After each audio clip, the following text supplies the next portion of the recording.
बोलिए बांके बिहारी लाल की जय। तृतीय दिवस की कथा में भागवत में यहाँ पर देवहूति माँ के आग्रह से कपिल देव भगवान 8 प्रकार के योगों का वर्णन करते हैं। यम, नियम, ध्यान, धारणा, आसन, समाधि, प्राणायाम, प्रत्याहार। 9 प्रकार की भक्ति बताते हैं। श्रवण, कीर्तन, विष्णु स्मरण, पाद सेवनम, अर्चनम, वंदनम, दास्यम, शाक्यम, आत्मनिवेदनम। उसके पश्चात में कपिल देव भगवान तप करने के लिए चले जाते हैं। देवहूति माँ तप करते हुए इस नश्वर शरीर को त्याग देती है।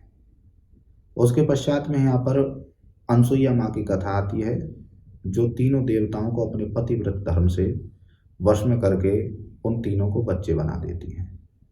फिर तीनों देवता उनके अंश से अवतार लेते हैं। विष्णु भगवान दत्तात्रेय बन के अवतार लेते हैं और ब्रह्मा जी यहाँ पर चंद्रमा बन के अवतार लेते हैं और शंकर भगवान दुर्वासा के रूप में अवतरित होते हैं।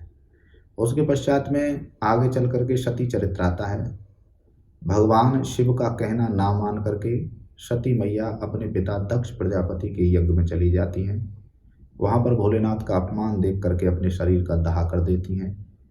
भगवान भोलेनाथ के क्रोध के कारण दक्ष प्रजापति के मस्तक को छिन्न भिन्न कर दिया जाता है और यज्ञ अधूरा रह जाता है। फिर देवताओं की प्रार्थना के द्वारा भोलेनाथ ने दक्ष प्रजापति को बकरे का सर लग करके जीवित किया। फिर यज्ञ को संपूर्ण करते हैं।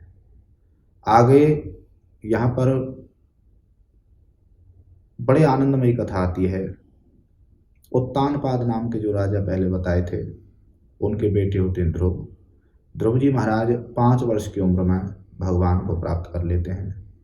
ध्रुव जी महाराज के पुत्र उत्कल होते हैं। उत्कल के अंग हुए, अंग के पुत्र हुए बैन। बैन बड़ा दुष्ट होता है।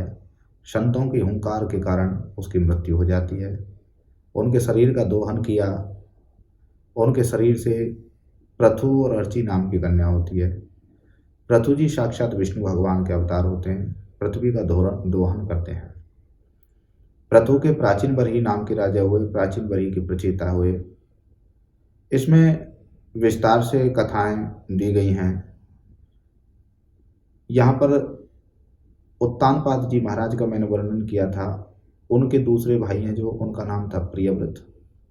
प्रियव्रत के पुत्र हुए आग्निद्र और आग्निद्र के नाभि हुए और नाभि जी महाराज के पुत्र हुए ऋषभदेव भगवान, जो साक्षात विष्णु भगवान का अवतार हैं, जिन्होंने जैन धर्म की स्थापना की है। जैन धर्म के बारे में बताया।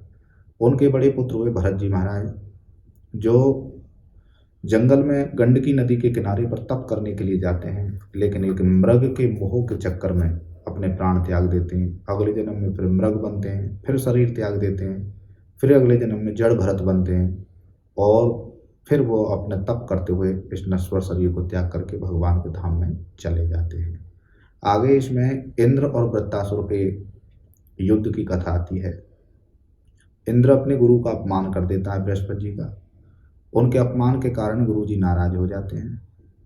इधर दैत्य इंद्र पर आक्रमण करके उसे स्वर्ग से भगा देते हैं। विष्णु भगवान के कहने से इंद्र त्वष्टा मुनि के पुत्र को अपना गुरु बना लेता है और त्वष्टा मुनि के जो पुत्र हैं वो उनको अपना शिष्य तो बना लेते हैं और उनको शिक्षा भी देते हैं, लेकिन वो दैत्यों के भांजे थे ना, इसलिए वो दैत्यों के लिए आहुतियाँ डाल दिया करते थे। तो इंद्र ने उनकी गर्दन को काट दिया है। वो ब्राह्मण हैं तो इंद्र के पीछे ब्रह्म हत्या लग जाती है। फिर ब्रह्म हत्या को 4 भागों में बांट दिया गया। फिर इंद्र वापस आया, फिर गुरु जी से प्रार्थना की। उसके पश्चात में दधीच मुनि ने अपनी हड्डियों का दान किया, जिससे वज्र बना और उसी वज्र से वृत्तासुर का उद्धार करके इंद्र पुनः सिंहासन पर बैठ जाता है। वृत्तासुर कौन था?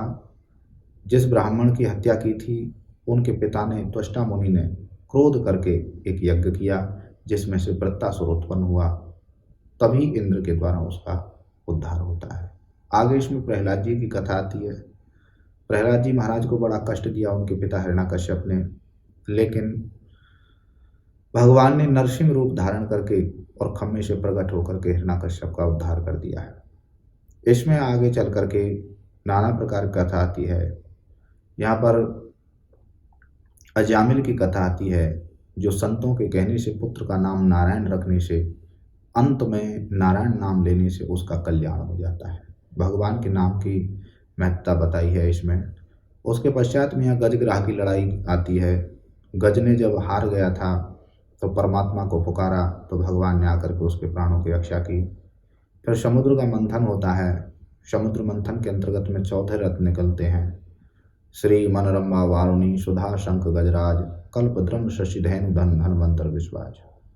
अंत में धन्वंतरी जी महाराज अमृत का कलश लेकर के निकले, जो 4 जगहों पर छलकता है, नासिक, उज्जैन, इलाहाबाद और यहाँ पर हरिद्वार के।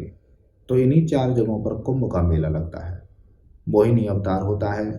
भगवान विष्णु नारी का रूप धारण करके दैत्यों को सींग दिखाते हैं और देवताओं को अमृत पिला देते हैं। देवता अमर हो जाते हैं, दैत्यों को मारते हैं और सिंहासन पर विराजमान हो जाते हैं। इधर शुक्राचार्य जी महाराज बलि नाम के दैत्य को मृत संजीवनी विद्या से जीवित कर देते हैं। बलि अमर हो जाते हैं, देवताओं को फिर देवलोक से भगा देते हैं। फिर देवता विष्णु भगवान के पास जाते हैं। फिर विष्णु भगवान कश्यप मुनि के अंश से 52 अंगुल का 52 रूप धारण करके आते हैं और राजा बलि से 3 पग पृथ्वी का दान मांग करके पूरे लोगों को 2 ही पग में नाप लेते हैं और राजा बलि को भी उनके मस्तक पर चरण रख करके अपने अधीन कर लेते हैं। बोलिए बांके बिहारी लाल की जय।